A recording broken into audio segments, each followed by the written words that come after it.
So siyempre pumalag dito ang palasyo sa sinabi ni Pangulong Duterte 'no, na maybe we have to listen to another video of the president. Bear with me.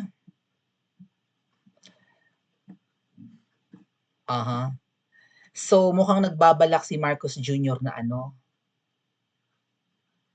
ay okey nagkaproblema, ayun. Ay ito yung sinasabi niya na babalik siya, okey? Pakinggan niyo 'to.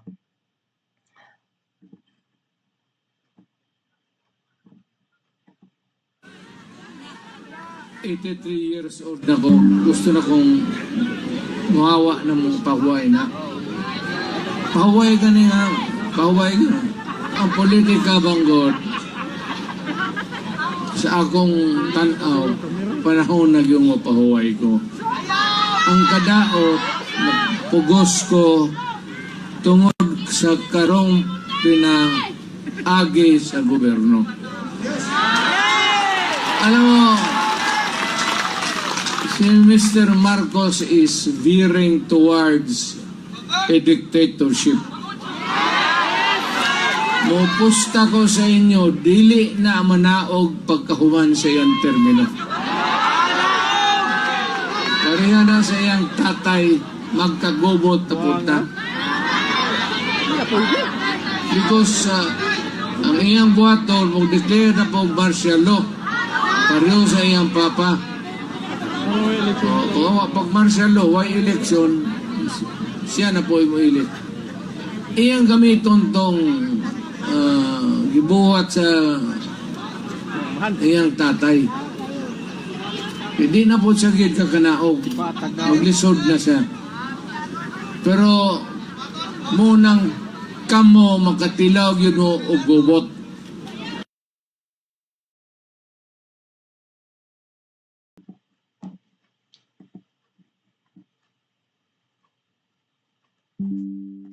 Actually mga kababayan, yung sinabi ni Pangulong Duterte niya medyo nakakatakot ha. Yung huling sinabi niya, makakatikim daw talaga tayo ng kaguluhan under Marcos regime. Magkakagulo raw talaga. Alam niyo yan din ang sabi sa akin ng kaibigan kong psychic. Hello sa mga ate kong kilala rin tong kaibigan kong psychic. Na dadanak ang dugo bago magtagumpay ang taong bayan. At ang wish nga namin sana dugo na lang ng mga buwaya at mga demonyo sa gobyerno, lalo na sa opisina ng gobyerno, ang dumanak at hindi dugo natin. Kasi hindi natin yan deserve. Okay? Pupusta daw si Pangulong Duterte, hindi bababa sa pwesto si Marcos Jr. pagkatapos ng kanyang term. Alam niyo ba, may nabalitaan ako na meron daw nasipa, 2 pagkatapos nitong rally kagabi. Pagkatapos ng mga sinabi ni pagkatapos ng pag-attend ni Pangulong Duterte sa Cebu, may nasipang 2 sa palasyo ng mga ahas. Siguro sa susunod kong vlog. Hindi ko alam kung bakit sipa yun. Iba talaga ang impact ni Pangulong Duterte. So, si Marcos daw ay veering towards dictatorship. Dininay ito ng palasyo. Kuntod, tinawag na naman si Pangulong Duterte fake news. Di ba ganyan din sinabi ni Bersamin noon na fake news si Pangulong Duterte sa pagsasabi na yung BICAM report may mga blankong items. After yung sabihing fake news si Pangulong Duterte at hindi totoo na may mga blanko, biglang sabi niya, nung nabuking na meron nga talagang blanko, sabi niya, wala kaming kinalaman dyan. At saka bakit ikaw ang sumasagot, Lucas Bersamin? Ang dami nalulungkot po. Kasi,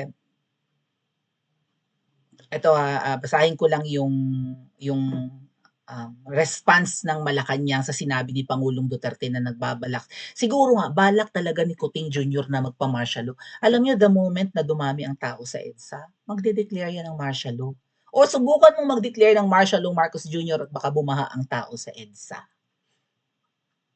Dahil wala kang choice, mukhang uulitin talaga ang kasaysayan. Right? Ang nakakalungkot lang dito, sabi nga ni Pangulong Duterte, lagi pa naman nagsasabi ng totoo yung matanda. makakatikim talaga tayo ng kaguluhan sa panahon ni Marcos Jr. Gagawa talaga sila ng kaguluhan or maybe magkakagulo talaga. Baka mapundi na ang taong bayan. Baka mag-create sila ng gulo para matuloy ang impeachment ni VP Sara. We don't know. Baka kapag ginusto ng taong bayan na sipain na yan or papag-resignin na yan, 'di ba? Gamitin ni Marcos Jr. ang kanyang mga alagad. Lalo na yung alagad ng babaeng ahas at nung pinsang tamba. Eh ngayon pa nga lang ginagamit na yung mga galamay para gipitin ang mga vloggers. Yan, si Sir Jun Abines, ginanon na. Lahat yan, yung 37, nasabi na yan ni Miss Maharlika noon mga kababayan. Unang gigipitin, di ba, yan sina PRRD, si VP Sara, yun nga ICC, and ito impeachment.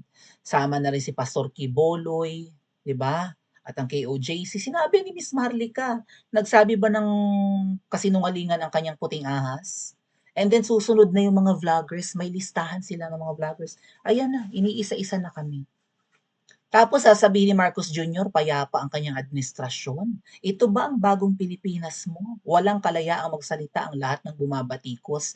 Kailangan may bumabatikos kay Pangulong Duterte. Ang laya ng mga pinklawan noon na magnangangal-ngal, di ba? Even makakaliwa. Kasi check and balance yan eh. Kung may babatikos, mag-iisip, teka, baka nga may nagawa kaming mali, kaya may bumabatikos. Saan kami nagkulang? Ano ang gusto ng mga critics na ito? Ang bait ng media ngayon. Dati kay Pangulong Duterte, grabe balahurain si PRRD ng media. Parang kung ibalita ng media rin ang pandemic noon, di ba? Parang sobrang nakaka-stress ang media noon. Akala mo, inutil si PRRD noong panahon ng pandemic. Pero maybe it was God's will no, na si Pangulong Duterte ang nakaupo nung nagkaroon ng pandemic, nung sumabog ang Bulkang Taal. Kung ibang pangulo yun, dahil sinasabi ko sa inyo, lugmok ang Pilipinas. At maybe inadya rin, I don't know, Lord, maybe inadya rin na maupo si Marcos Jr. para malaman natin kung totoo ba talaga na magaling silang pamilya, na mahal nila ang mga Pilipino, na golden age yung panahon ng kanyang tatay, o nalaman natin kung ano ang totoong kulay ng mga Marcos.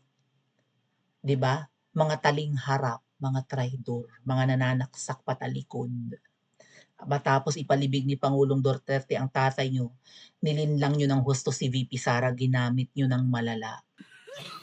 Con todo aleluya kayo sa pamilyang Duterte, lumuluhod, nag-aalamano, nagyayayut-yayut-nitdap.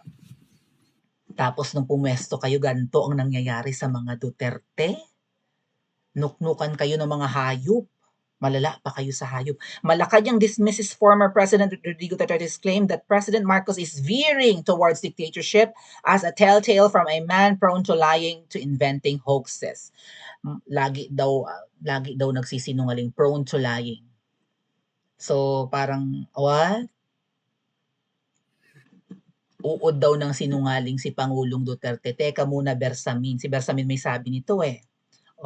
The hoax is another budol emerging from one-man fake news factory. Factory daw ng fake news si Pangulong Duterte. Tinawag pang budol si Pangulong. Diyos ko, saan kumukuha ng si Bersamin na ito? Sabi to ni Bersamin, Executive Secretary ni Kuting, ang pumalit kay Attorney Vic. Alright? Supposedly, si Attorney Vic ang Executive Secretary ni Kuting eh. Hindi sila magkasundo ni Ahas. Sinipa si Attorney Vic. Si Bersamin ang pumalit. Ang nakakalungkot dito, si Bersamin ay dating nasa Supreme Court. Was he a associate justice or was he... No, I think he was the Supreme Court Chief Justice. Lucas, right? Naging Chief Justice si Lucas Bersamin ng Korte Suprema. Hiwalay na government body. Judiciary. Kapantay ni Bersamin noon ang Pangulo ng Pilipinas, o kapantay yata ni Bersamin si Pangulong Duterte. Maybe we could check just to verify.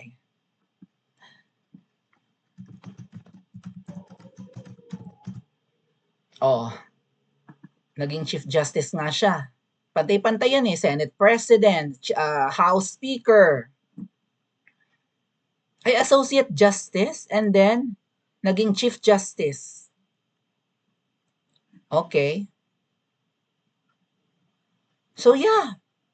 naging Associate Justice ng 2009 to 2018, panahon ni Pangulong Duterte, and then naging Chief Justice, na 25th Chief Justice ng Korte Suprema.